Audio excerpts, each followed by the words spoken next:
اسی طرح کا ایک بندہ تھا، وہ کہتا تھا جی میرے سوال کا جواب کبھی نہیں کسی نے دیا۔ اس کی ملاقات ایک درویش سے ہو گئی، حضرت بہلول دانا سے۔ فرمانے لگے پوچھو بھئی کیا سوال ہے؟ کہنے لگا بابا میرے 3 سوال ہیں۔ ایک تو یہ بتائیں کہ اگر رب ہے تو وہ نظر کیوں نہیں آتا؟ اور دوسری میرا سوال یہ ہے کہ اگر جو کراتا ہے شیطان کراتا ہے تو انسان کو سزا کس بات کی؟ اور تیسری بات یہ کہ آپ کہتے ہیں کہ شیطان جن ہے، آگ سے بنا ہے، تو اسے بھی آگ میں ڈالا جائے گا تو آگ کو کیسے جلائے گی؟ تو حضرت بہلول دانا تھوڑا سا سوچنے لگے تو اس نے بڑی سخت بات کی، کہنے لگا مجھے پتا تھا جواب آپ کو بھی کوئی نہیں آتا۔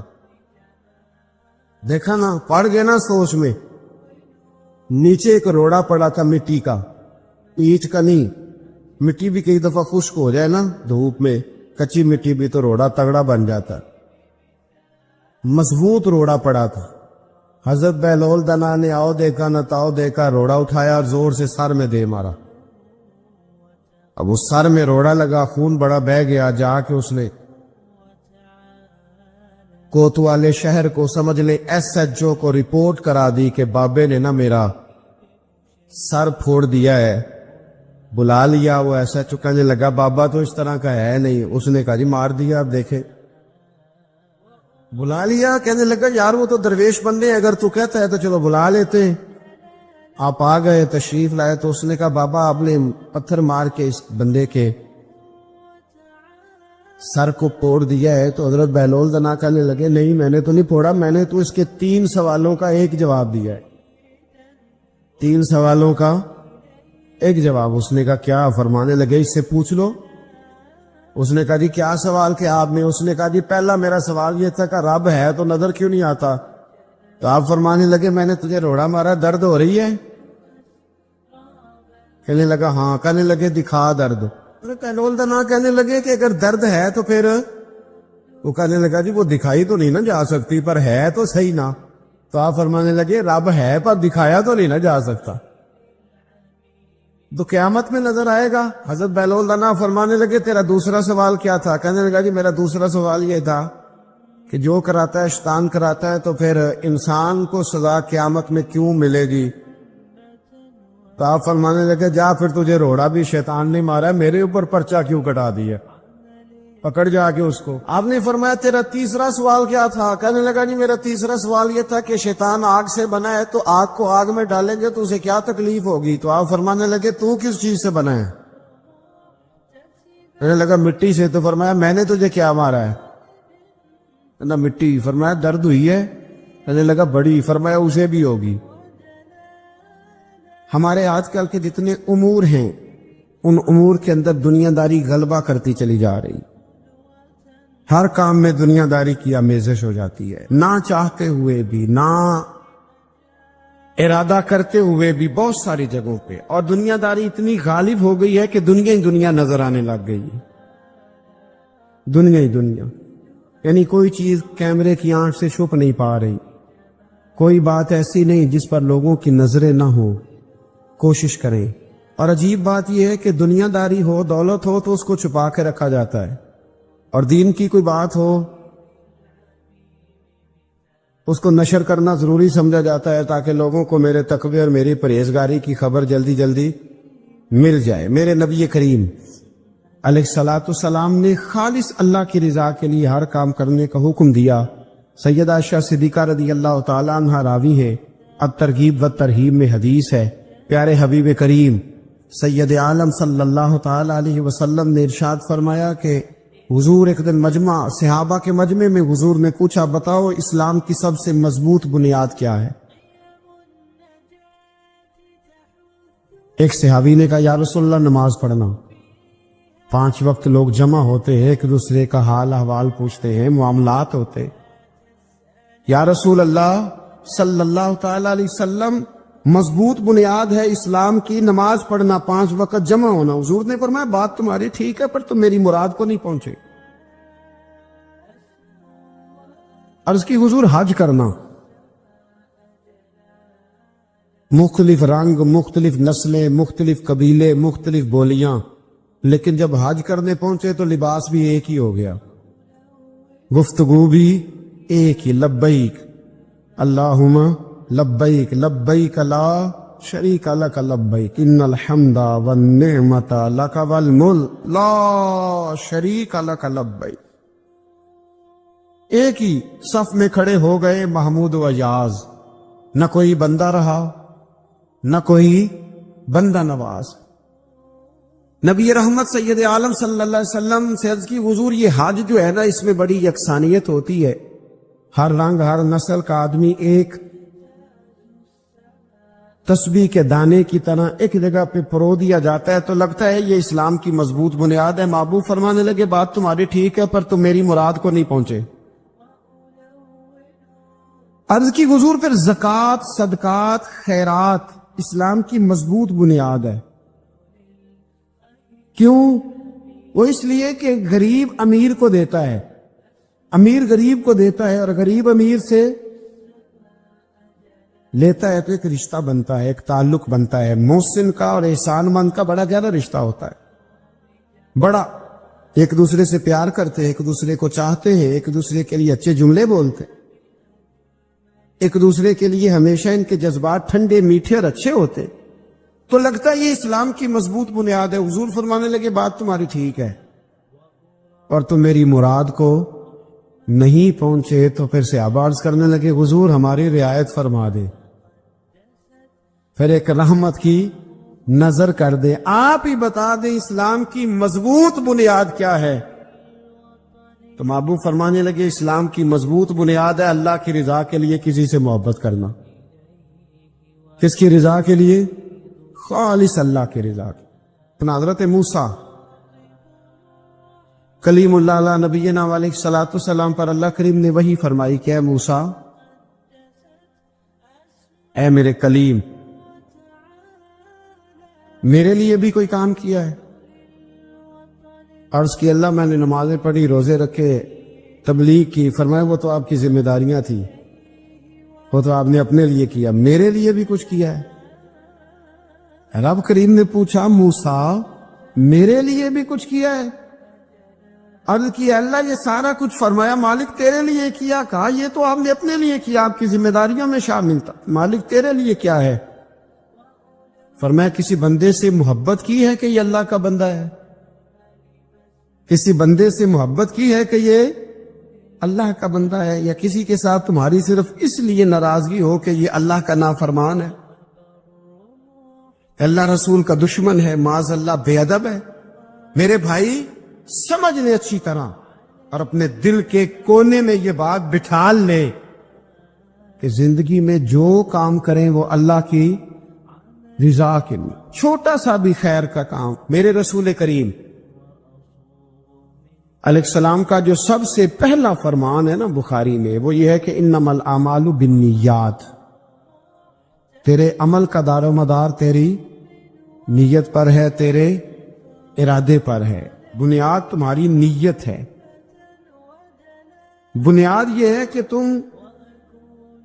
تمہارا اندر سے اس کام کے لیے ذوق کیا ہے، شوق کیا ہے۔ اگر وہ بنیاد مضبوط ہے تو پھر عمل کی جو آپ چھت ڈالیں گے وہ ساری چھت بھی مضبوط ہے۔ لیکن اگر ارادے کچے ہیں، کمزور ہیں، سازشیں ہیں، رنجشیں ہیں، اندر معاملات گڑبڑ ہیں، تو پھر کبھی دیواریں مضبوط ہو سکتی۔ نیتیں اچھی کریں، بڑی سادی مثال، بڑی صاف ستھری، مولا کائنات شیر خدا حضرت علی المرتضیٰ کرم اللہ تعالی وجہ الکریم نا، آپ ایک جگہ جنگ لڑنے کے لیے گئے، جہاد ہو رہا ہے۔ عرب کے جو لوگ ہوتے تھے وہ دشمن کو سزا بڑی سخت دیتے تھے۔ بعض لوگ مطالبہ بھی کرتے ہیں نا سخت سزا کا۔ ہمارا سرائکی کا ایک شاعر ہے، وہ کہا کرتا ہے جے تانگی ساڑی زندگی تو تے دے سخت سزا تیری جان چھٹے، ساکو مار نہ شاکر کستاں وچ یک لخت مکا تیری جان چھوٹے۔ عرب کے لوگ نا سخت سزا دیتے تھے، سخت، وہ اذیت دیتے، کبھی انگلی کاٹ دیتے، کبھی ہاتھ کاٹ دیتے، مختار سقفی نے جب امام علی مقام رضی اللہ تعالیٰ عنہ کے قاتلوں کو قتل کیا تو زیادہ تر کی گردنیں نہیں کاٹی تھی، بلکہ اس نے ہاتھ پیر کاٹ کے لوگوں کو جنگلوں میں پھینک دیا تھا، تڑپ تڑپ کے لوگ مر گئے۔ اسلام اس اذیت کا قائل ہے۔ اہل عرب اذیت دیتے تھے، بلکہ دشمن جب نڈھال ہو کے گر جاتا تھا نا تو اس پر گھوڑے دوڑا دیتے تھے، گھوڑے دوڑ جاتے تھے اس پر، لاشیں مسک کر دیتے، ناک کان آنکھیں نکال ڈالتے تھے، ٹکڑے کرتے تھے وجود کے، اذیت دیتے تھے۔ تو جب کوئی آدمی کسی کے نرگے میں آ جاتا تھا نا، قابو میں آتا تھا، تو اس کی خواہش ہوتی تھی کہ میں مارنے والے کو غصہ دلاؤں تاکہ مجھے جلدی مار دے، اذیت نہ دے، تکلیف نہ دے، مجھے جلدی مار ڈالے، جلدی قتل کر ڈالے۔ یہ ان کا مزاج ہوتا تھا، رویہ ہوتا تھا۔ حضرت مولا علی شیر خدا کرم اللہ تعالی وجہہ الکریم دشمن پر غالب آ گئے۔ جب غالب ہوئے تو اس نے معاذ اللہ حضرت علی پر تھوک دیا۔ کافر تھا، اس کا ارادہ یہ تھا کہ میں حضرت علی کو غصہ دلاتا ہوں تاکہ یہ مجھے جلدی مار دے، لیکن اسے نہیں پتا تھا یہ علی ہے۔ اسے نہیں خبر تھی کہ یہ جو خمیر ہے نا، ان کی تربیت مدینے والے محبوب نے فرمائی ہے۔ یہاں جو چمک دمک ہے اس کا رنگ ساری دنیا سے نرالا ہے، انوکھا ہے، شاندار ہے، وزادار ہے، کمال ہے۔ کہا حضرت علی پر معاذ اللہ میں یہ کام کرتا ہوں تاکہ وہ جلدی قتل کر دیں گے، لیکن جب اس نے مولا علی کی طرف یہ نازیبا حرکت کی تو حضرت علی نہ تلوار چھوڑ کے پیچھے ہٹ گئے۔ توجہ کرنا، رزلٹ دیکھنا، مولا علی پیچھے ہٹ گئے اور فرمانے لگے جا تو آزاد ہے۔ وہ کہنے لگا میں آزاد ہوں، کس طرح، کیسے؟ تو حضرت علی فرمانے لگے میرا تیرا ذاتی جھگڑا تو کوئی نہیں نا، نہ تو نے میری زمین پہ قبضہ کیا، نہ میرا مال لوٹا، نہ میری عزت پر ہاتھ ڈالا۔ میرا تیرا جھگڑا اللہ کی رضا کے لیے، خالص اس لیے کہ تو اللہ کی نافرمانی کر رہا، خالصتاً اس لیے تیرا اور میرا یہ جھگڑا ہے۔ باقی جہاں تک تعلق اس بات کا ہے کہ اب تو نے میری ذات شامل کر دی، اب تو نے مجھے تکلیف دے دی، اب تو نے مجھے اذیت میں مبتلا کر دیا۔ تو حضرت مولا علی شیر خدا فرمانے لگے اب ذات آ گئی ہے میری بیچ میں، اب میری ذات بیچ میں آ گئی، اب اگر میں تجھے قتل کروں گا تو لگے گا میں نے اپنے ذاتی غصے میں قتل کیا ہے، لہذا اب معاملہ یہ ہے کہ میں تجھے آزاد کرتا ہوں، اب تو چھٹی کر سکتا ہے، جا سکتا ہے، دوبارہ کبھی میرے ہاتھ آئے گی تو دیکھی جائے گی۔ مولا کائنات نے اسے چھوڑ دیا، لیکن وہ حضرت علی کا غلام بن گیا۔ وہ غلام بن گیا، کہنے لگا علی اب سمجھ آئی ہے کہ دین کتنا شاندار ہے، دین کتنا اعلیٰ ہے، دین کی قدریں کتنی پاکیزہ اور کتنی حسین ہے، اور کتنا منور ہے محبوب کریم کا دین۔ آپ مجھے کلمہ ہی پڑھا دیں۔ گویا جو بندہ تلوار سے فتح نہ ہو سکا وہ مولا علی کے خلوص سے فتح ہو گیا۔ حضرت علی کے خلوص سے، للہیت سے، اللہ کے ساتھ جو ان کا رشتہ تھا، اس رشتے کی برکت سے وہ آدمی فتح ہو گیا۔ میرے بھائی، ہمارے معاملات کے اندر للہیت ختم ہوتی جا رہی ہے، خلوص نہیں رہا، کرامتیں ہیں، کہانیاں ہیں، داستانیں ہیں، الزامات ہیں، جھوٹ ہے، فریب ہے، فراڈ ہے، بڑا کچھ ہے۔ اگر نہیں ہے تو خلوص نہیں ہے، اگر نہیں ہے تو ہمارا اللہ اور اس کے رسول کے ساتھ رضا والا معاملہ نہیں ہے۔ کسی چیز کو اس کی حقیقت کی بجائے ہم تصورات کی دنیا میں جا کے، خیالات، توہمات اور افواہوں کی دنیا میں جا کے اس کو قبول کرتے ہیں۔ یاد رکھو، جن لوگوں کی زندگیاں اللہ کی رضا کے لیے تھی وہ لوگ بڑے اچھے تھے، بڑے خوش بخت تھے، بڑے خوش نصیب تھے۔ انہیں بدر کے میدان میں گردنیں کٹانے میں بھی بڑا ہی مزہ آیا تھا انہیں۔ آپ دیکھیں نا، احد کے میدان میں جانے دینے میں بھی انہیں بڑا مزہ آیا۔ جب آدمی میں خلوص ہوتا ہے تو اس کے لیے جان قربان کرنا بھی آسان ہو جاتا ہے، لیکن جب خلوص نہیں ہوتا پھر گفتگو ہوتی ہے، پھر باتیں ہوتی ہیں، پھر داستانیں ہوتی ہیں، پھر کہانیاں ہوتی ہیں، پھر لب و لہجہ ہوتا ہے، پھر منصوبہ سازی ہوتی ہے، پھر ہیلے بہانے، پھر سورے کبرے جوڑ کے لوگ کہانیاں اور داستانیں بناتے ہیں۔ خلوص اور للہیت کے ساتھ اللہ کی بارگاہ میں جھکے، عبادتوں کا، ریاضتوں کا، تلاوتوں کا جتنا اللہ ہمیں موقع دیتا ہے اس میں خلوص شامل کرنے کی کوشش کریں، للہیت شامل کرنے کی کوشش کریں، اللہ کی رضا شامل کرنے کی کوشش کریں۔ میرے نبی رحمت صلی اللہ تعالی علیہ وسلم نا حضرت معاذ ابن جبل کو جب یمن کے لیے روانہ کرنے لگے تو رسول پاک علیہ السلام نے بڑی نصیحتیں فرمائیں۔ ان نصیحتوں میں درد بڑا تھا، کیوں؟ اس لیے کہ حضور نے انہیں بتلایا تھا کہ جب تم واپس آؤ گے تو میری تمہاری ملاقات نہیں ہوگی، تم میری قبر سے گزرو گے۔ اکھاں جدوں میٹیاں زمانہ مینوں روے گا، اپنا تے اپنا بیگانہ مینوں روے گا، جدوں نہ میں دسیا میں خاراں نوں میں خانے وچ، جام ٹوٹ جان گے تے میں خانہ مینوں روے گا۔ کئی لک لک رون گے تے کئی بک بک رون گے، گلیاں دا ایانا تے سیانا مینوں روے گا۔ اور کیا خوبصورت بات انہوں نے کہی تھی، مجھے بڑی پسند ہے، کہنے لگے بے قدراں کچھ قدر نہ جاتی، او کیتی خوب تسلی ہو، اے دنیا دار پجاری زر دے کتیاں دے گل ٹلی ہو۔ بک بک روسن اکھیاں تکیو ویک حویلی کلی ہو، تے کوچ نصیر اساں جدو کیتی پھر پہ جانی تھرتھلی ہو۔ کوچ نصیر اساں جدو کیتی پھر پہ جانی، پھر کمال ہو جائے گی، بعد مرن دے مکھڑا میرا ہو جاوے جے تازہ، پھر سمجھ لینا محبوب میرے نے آن پڑے ہے جنازہ۔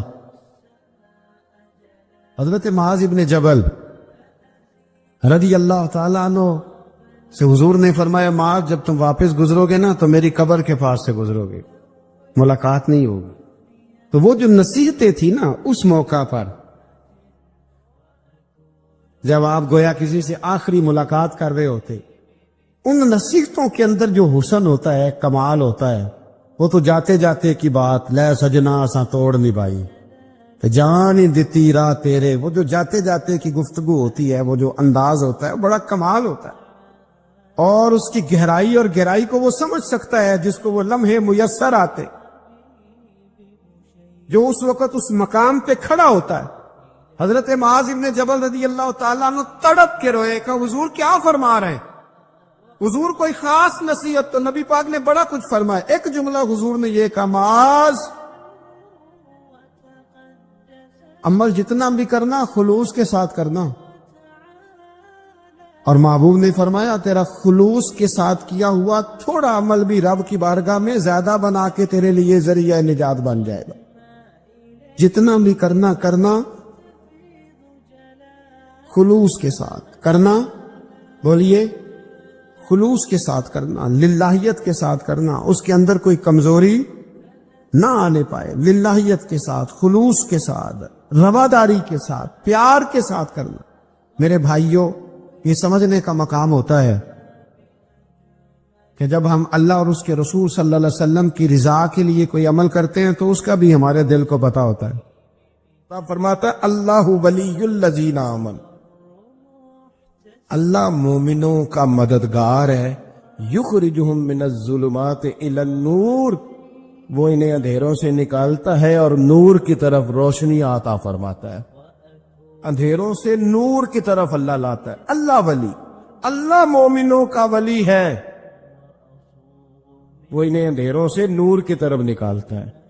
ہدایت ہمیشہ اللہ کی طرف سے سمجھے، جب وہ نماز کی توفیق دیتا ہے تو اپنے فضل سے دیتا ہے، جب وہ ذکر کی توفیق دیتا ہے تو اپنے فضل سے۔ ہم سمجھتے ہیں ہو جی فلانا نہیں پڑھ رہا بڑا بیوقوف ہے، فلانا نہیں پڑھ رہا تو کیا اپنی عقل کے طور پہ پڑھ رہا؟ میں جی اللہ کے فضل سے 2 پارے پڑھتا ہوں تو کس پہ احسان کرتے تو 2 پارے پڑھ کے رویا کر، کہ اگر مالک تو بڑا قریب نہیں۔ بڑے لوگ ہیں جن کو پورا قرآن حفظ ہے پر انہیں پڑھنے کی توفیق نہیں، تو انہیں فضل کیا اور مجھے توفیق دے دی ہے پڑھنے۔ رویا کر، پڑھ کے رویا کر، راتی ساری کر زاری، ਉਹ ਨੀਂਦ ਅੱਖਾਂ ਥੀ ਧੋਂਦੇ ਤੇ ਫਜਰੇ ਉਹੀ ਗੁਨਾਹਗਾਰ ਕਹਾਵਨ ਸਭ ਤੋਂ ਨੀਵੇਂ ਹੁੰਦੇ।